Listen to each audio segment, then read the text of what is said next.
Така, ето това е колата. За съжаление никой не иска да я купя, затова ще бъда принуден да я разглобя и да я разпродам на части, колкото и да не ми се иска. Така. Така се добия общо представа за състоянието на едрогабаритните части. Общо взето, единствените положения са тук е леко хлътнало под тази врата, което е едва забележимо. Това тук, то се остава към купето и ще ходи на вторични.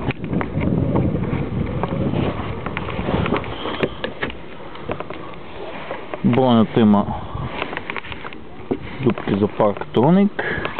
Петата врата има тук дупка за камера, която бях слагал, че ще си махна. Но не е проблем да се запълни с кит, след това се бои да се спре отгоре. Така. Тук има някаква дръскотина, някой е драскал с ключ, но не особено успешно. Така. Вътре салона общо взето няма никакви забележки. Дори няма протрито по седалката.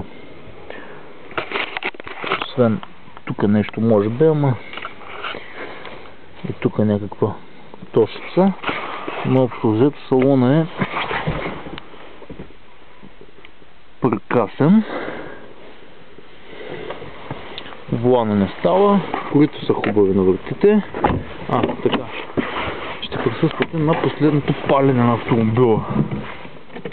Така. Ето. Не е палено от доста време. Изчакахме малко да изгасне подгрева. Това е за хората, които биха се интересували от двигателя, понеже след това няма как да се запали. Ето. Така пали колата. В момента е около 1 градус. Някъде. Да дигнем капака.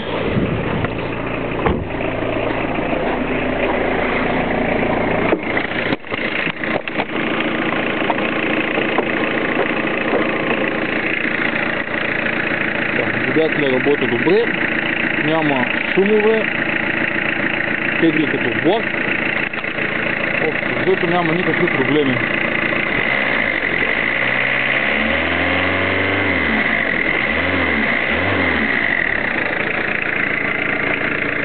Така, ами това е.